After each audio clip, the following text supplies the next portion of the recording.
ಸ್ನೇಹಿತರೆ ನಮಸ್ಕಾರ ಎಲ್ಲರಿಗೂ. ಇನ್ಫೋ ಮಾಸ್ಟರ್ನ ಮತ್ತೊಂದು ಹೊಸ ವಿಡಿಯೋಗೆ ಫ್ಯಾಕ್ಟ್ ನಂಬರ್ 1. ವೀಕ್ಷಕರೇ, ನೀವು ಒಮ್ಮೆ ಆದರೂ ಈ ರಕ್ತದಾನ ಮಾಡಿರುತ್ತೀರಾ? ನಿಮ್ಮ ಸುತ್ತಮುತ್ತಲಿನಲ್ಲಿ ಯಾವಾಗಲಾದರೂ ಒಮ್ಮೆ ಆದರೂ ಈ ಬ್ಲಡ್ ಕ್ಯಾಂಪ್ ಹಾಗೆ ಇರುತ್ತದೆ. ಆವಾಗ ಕೆಲವರು ಅಲ್ಲಿಗೆ ಹೋಗಿ ತಮ್ಮ ರಕ್ತವನ್ನು ದಾನ ಮಾಡಿ ಬರುತ್ತಾರೆ. ಈ ಬ್ಲಡ್ ಕ್ಯಾಂಪನ್ನು ಏಕೆ ಮಾಡುತ್ತಾರೆ ಎಂದರೆ, ಯಾರಿಗಾದರೂ ಎಮರ್ಜೆನ್ಸಿ ಸಮಯದಲ್ಲಿ ಬ್ಲಡ್ ಬೇಕಾದಾಗ ನೀವು ನೀಡಿರುವ ಈ ಬ್ಲಡ್ ಅವರಿಗೆ ಉಪಯೋಗ ಆಗುತ್ತದೆ. ಆದರೆ ಬ್ಲಡ್ ಡೊನೇಟ್ ಮಾಡಿರುವ ನಿಮಗೆ ಕೇವಲ ಒಂದು ಸರ್ಟಿಫಿಕೇಟನ್ನು ನೀಡುತ್ತಾರೆ. ಅದುವೇ ಬ್ಲಡ್ಡನ್ನು ಡೊನೇಟ್ ಮಾಡಿದ್ದೀರಿ ಎಂದು. 99% ಜನರು ಆ ಸರ್ಟಿಫಿಕೇಟನ್ನು ಎಲ್ಲಿಯಾದರೂ ಮೂಲೆಗೆ ಬಿಸಾಕುತ್ತಾರೆ ಹೊರತು ಅದನ್ನು ಯಾವುದೇ ರೀತಿ ಉಪಯೋಗ ಮಾಡಿಕೊಳ್ಳುವುದಿಲ್ಲ. ಮತ್ತು ನೀವು ನೀಡಿರುವ ಆ ಬ್ಲಡ್ ಯಾರಿಗೆ ಉಪಯೋಗ ಆಗಿದೆ ಮತ್ತು ಅದನ್ನು ಏನು ಮಾಡಿದ್ದಾರೆ ಎಂದು ನಿಮಗೆ ಯಾವುದೇ ರೀತಿಯ ಮಾಹಿತಿ ಸಿಗುವುದಿಲ್ಲ. ಆದರೆ ವೀಕ್ಷಕರೇ, ಸುಡಾನ್ ದೇಶದಲ್ಲಿ ನೀವು ಬ್ಲಡ್ಡನ್ನು ಡೊನೇಟ್ ಮಾಡಿದಾಗ ಅವರು ನಿಮ್ಮ ಮೊಬೈಲ್ ನಂಬರನ್ನು ತೆಗೆದುಕೊಳ್ಳುತ್ತಾರೆ. ಅದು ಏಕೆಂದರೆ ನೀವು ನೀಡಿರುವ ಬ್ಲಡ್ ಯಾರಿಗೆ ಉಪಯೋಗ ಆಗಿದೆ ಮತ್ತು ಯಾವಾಗ ಉಪಯೋಗ ಆಗಿದೆ ಎಂದು ನಿಮಗೆ ಮೆಸೇಜ್ ಬರುತ್ತದೆ. ಸುಡಾನ್ ದೇಶದ ಪ್ಲ್ಯಾನ್ ಎಷ್ಟೊಂದು ಅದ್ಭುತವಾಗಿದೆ ನೋಡಿ ವೀಕ್ಷಕರೇ. ಬ್ಲಡ್ಡನ್ನು ಡೊನೇಟ್ ಮಾಡಿದವರಿಗೂ ಸಹ ಒಂದು ನೆಮ್ಮದಿ ಸಿಗುತ್ತದೆ.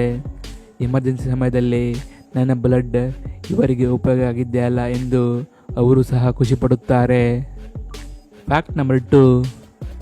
ಜಪಾನ್ ದೇಶದಲ್ಲಿ ಅಶಿಯೋಮ ಎಂಬ ಒಂದು ಚಿಕ್ಕ ದ್ವೀಪ ಇದೆ. ಈ ದ್ವೀಪದಲ್ಲಿ ಮೊದಲು ಹೆಚ್ಚಾಗಿ ಇಲಿಗಳ ಕಾಟ ಇದ್ದ ಕಾರಣ ಎಲ್ಲ ಜನರು ಬೇರೆ ಕಡೆಯಿಂದ ಬೆಕ್ಕುಗಳನ್ನು ತಂದು ಈ ದ್ವೀಪಕ್ಕೆ ಬಿಡಲು ಶುರು ಮಾಡಿದರು. ಇವಾಗ ಈ ದ್ವೀಪದಲ್ಲಿ ಒಂದೇ ಒಂದು ಇಲಿಗಳಿಲ್ಲ. ಆದರೆ ವೀಕ್ಷಕರೇ, ಇವಾಗ ಈ ದ್ವೀಪದಲ್ಲಿ ಬೆಕ್ಕುಗಳ ಸಂಖ್ಯೆ ಗಣನೀಯವಾಗಿ ಏರಿಕೆಯಾಗಿದೆ. ಎಲ್ಲರೂ ಬೆಕ್ಕುಗಳನ್ನು ತಂದು ಬಿಟ್ಟ ಕಾರಣ ಇವಾಗ ಈ ದ್ವೀಪದಲ್ಲಿ ಎಲ್ಲಿ ನೋಡಿದರೂ ಬೆಕ್ಕುಗಳೇ ಕಾಣಸಿಗುತ್ತವೆ. ಹಾಗೂ ಈ ಅಶಿಯೋಮ ದ್ವೀಪವನ್ನು ಕ್ಯಾಟ್ಲ್ಯಾಂಡ್ ಎಂದು ಸಹ ಕರೆಯುತ್ತಾರೆ. Fact number 3. ಸ್ನೇಹಿತರೆ, ನಾವು ದಿನ ರಾತ್ರಿ ಮಲಗಿದಾಗ ಅದೆಷ್ಟೋ ಕನಸುಗಳನ್ನು ಕಾಣುತ್ತೇವೆ. ಕೆಲವೊಂದು ಕನಸುಗಳು ನಮಗೆ ನೆನಪಿರುತ್ತವೆ ಹಾಗೂ ಇನ್ನು ಕೆಲವೊಂದು ಕನಸುಗಳು ನಮಗೆ ನೆನಪಿರುವುದಿಲ್ಲ. ನಿಮಗೆ ಗೊತ್ತಾ ಸ್ನೇಹಿತರೆ, ನಾವು ಕಾಣುವ ಕನಸುಗಳಲ್ಲಿ 90% ಕನಸುಗಳು ನಮಗೆ ನೆನಪೇ ಇರುವುದಿಲ್ಲ. ಅದಕ್ಕಾಗಿ ಜಪಾನ್ನ ವಿಜ್ಞಾನಿಗಳು ನಾವು ಕಾಣುವ ಕನಸುಗಳನ್ನು ರೆಕಾರ್ಡ್ ಮಾಡುವ ಒಂದು ಟೆಕ್ನಾಲಜಿಯನ್ನು ಕಂಡುಹಿಡಿದಿದ್ದಾರೆ. ಈ ಡಿವೈಸ್ ನಾವು ಕಂಡ ಪ್ರತಿಯೊಂದು ಕನಸುಗಳನ್ನು ರೆಕಾರ್ಡ್ ಮಾಡಿ ಇಟ್ಟುಕೊಳ್ಳುತ್ತದೆ. ನಂತರ ಅವುಗಳನ್ನು ನಾವು ನೋಡಬಹುದು. ವಾವ್, ಜಪಾನ್ನ ಟೆಕ್ನಾಲಜಿ ಎಷ್ಟೊಂದು ಅದ್ಭುತವಾಗಿದೆ. Fact number 4. ಸ್ನೇಹಿತರೆ, ಕೇವಲ 20 ಸೆಕೆಂಡ್ ಹಗ್ ಮಾಡಿದರೆ ಏನೆಲ್ಲ ಆಗುತ್ತದೆ ಎಂದು ನಿಮಗೆ ಗೊತ್ತಾ? ಹಾಗಾದರೆ ತಿಳಿಯೋಣ ಬನ್ನಿ. ಮೊದಲನೇದಾಗಿ, ಕೇವಲ 20 ಸೆಕೆಂಡ್ ಹಗ್ ಮಾಡಿದರೆ ನಮ್ಮ ದೇಹದಲ್ಲಿ ಆಕ್ಸಿಟೋಸಿನ್ ಬಿಡುಗಡೆಯಾಗುತ್ತದೆ. ಇದು ಅಧಿಕ ಒತ್ತಡವನ್ನು ಕಡಿಮೆ ಮಾಡುತ್ತದೆ ಹಾಗೂ ಟೆನ್ಷನನ್ನು ಸಹ ಕಡಿಮೆ ಮಾಡುತ್ತದೆ. ಎರಡನೇದಾಗಿ, ನಮ್ಮ ಮೂಡ್ ಹ್ಯಾಪಿಯಾಗುತ್ತದೆ. ಒಂಟಿತನ, ಆತಂಕ ಮತ್ತು ಭಾವನೆಗಳು ಸಹ ಕಡಿಮೆ ಆಗುತ್ತದೆ. ಮೂರನೇದಾಗಿ, 20 ಸೆಕೆಂಡ್ ಹಗ್ ಮಾಡುವುದರಿಂದ ನಮ್ಮ ದೇಹದಲ್ಲಿ ಎಂಡಾರ್ಫಿನ್ ಬಿಡುಗಡೆಯಾಗುತ್ತದೆ.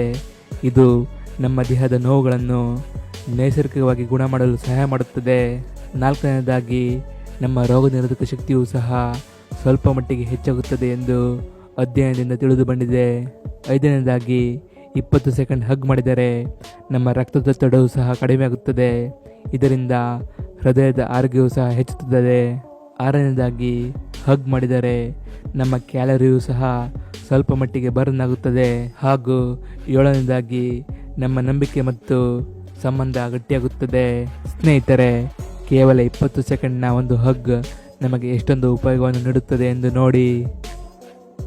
ಓಕೆ ಸ್ನೇಹಿತರೆ, ಇಲ್ಲಿ ತನಕ ಈ ವಿಡಿಯೋವನ್ನು ನೋಡಿದ್ದಕ್ಕೆ ತುಂಬ ಧನ್ಯವಾದಗಳು. ವಿಡಿಯೋ ಇಷ್ಟವಾದರೆ ಲೈಕ್ ಮಾಡಿ ಹಾಗೂ ಇನ್ನೂ ಹೆಚ್ಚಿನ ಇಂತಹ ಮಾಹಿತಿಗಳಿಗಾಗಿ ನಮ್ಮ ಚಾನಲನ್ನು ಸಬ್ಸ್ಕ್ರೈಬ್ ಮಾಡಿ.